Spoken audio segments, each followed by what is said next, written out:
So when Jesus died on the cross, I've heard you say he died an ego death. It wasn't a physical death. Right. So if he was sinless and he didn't do anything, he didn't really have the human experience that we have in terms of doing the things that we've done that would be considered sin, even though I know better now. Right. What was he? So how is it that he was dying the ego death? Like, what was he dying from, since he didn't have an ego? He died from, he didn't judge anyone. He didn't blame anyone. And all the attacks that they put upon him, he took them without judging anyone, because he knew that it wasn't them, but it was something in them that causing them to do what they was doing to him, in the same way that you and I and everyone have to deal with it. We got to stop blaming anyone for what the ego attack. If they call you names, if they steal your money, if they rob your mama or whatever, if they gossip about you or whatever they do, you are not allowed to blame them at all for the ego pain.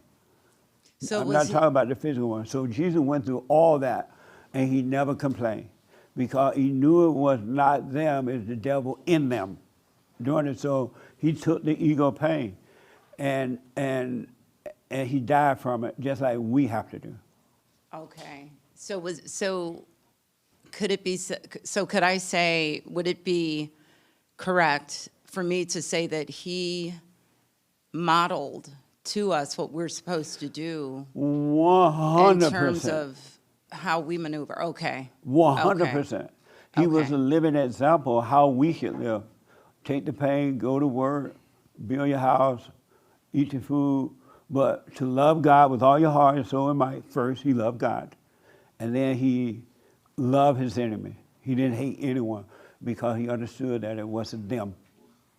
Right. And we got to do the exact same thing.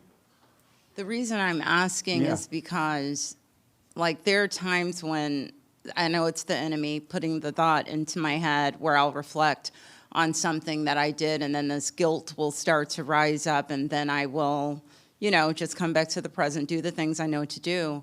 But I know Jesus didn't have that experience of doing the things that would cause him to feel guilty or anything like that. So he didn't do the thing. I'm having a hard time articulating it. No, you're very clear. Go ahead. Are you done with that? Yeah, I think you understand. So and you didn't do the thing that you feel guilty about either. You, the real you, have never done anything wrong. And the guilt you feel is coming from the spirit of evil that made a home in your mind and emotion. It's not you. You don't feel guilty about anything, but because you identify with the darkness, you call it you, and it tells you that you stole that cookie. And now you feel bad. It makes you feel bad, but it's making itself feel bad. You think it's making you feel bad, but it's not, because you have identified with the pain. right. So I'm dying from that as I do this work, come back to the present, do the silent prayer and all of that. But what I'm saying, what I'm saying is Jesus didn't do any of those things. Like, he didn't have to go through any of those. And you didn't either. Okay. Confused. I'm not quite getting it, but I get it. I'm not there yet. So I just need to mull it over or something, or just sit on it. What is it that you're not understanding about it right now? What I'm not understanding is Jesus didn't do anything. And like, you he didn't was either. 100%. But he didn't even do anything that looked like I've done that. Like, before I started overcoming,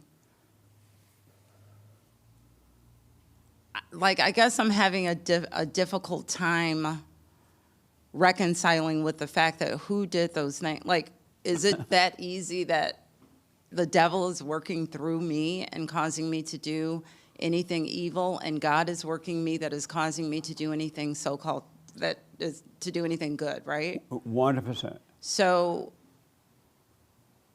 yeah, I know this. Like, this is 3 years or whatever for me, and I feel like I'm going back to some of the basics, because I'm getting so much of it, but maybe it's the enemy trying to tell me that I don't get it.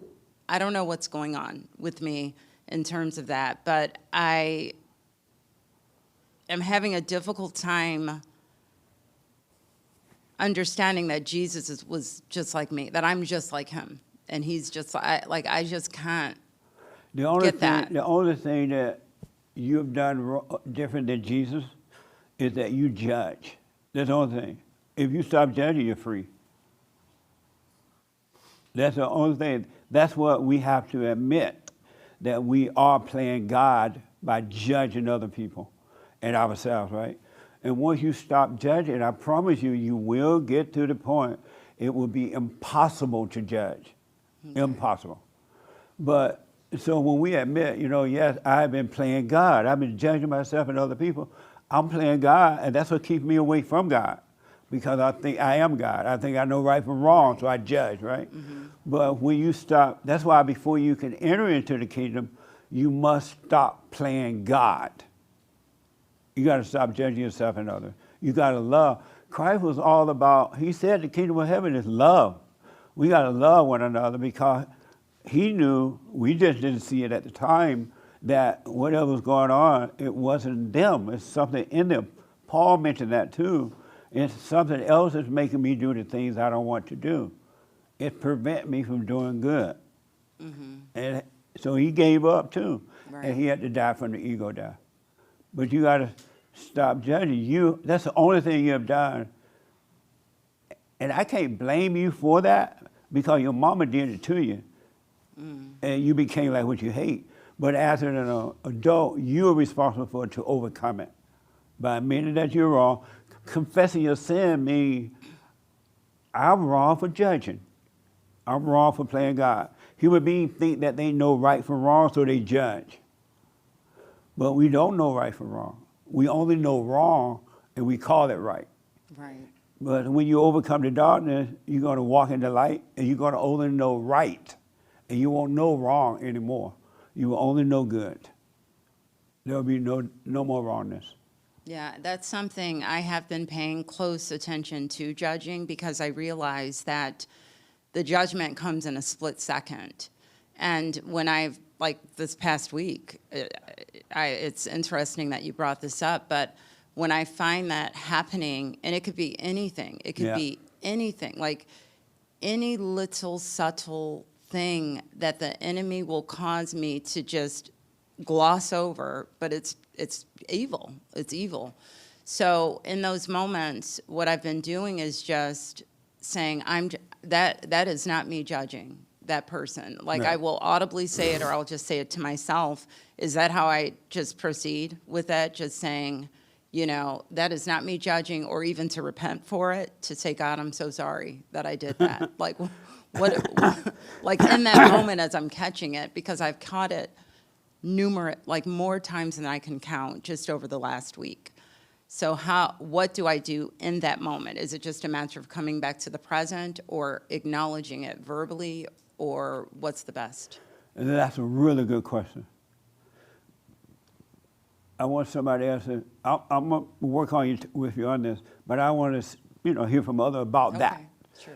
Who want to respond to that question or statement? You know what she should do? Yeah, go right back to the present. Be in, like, right now.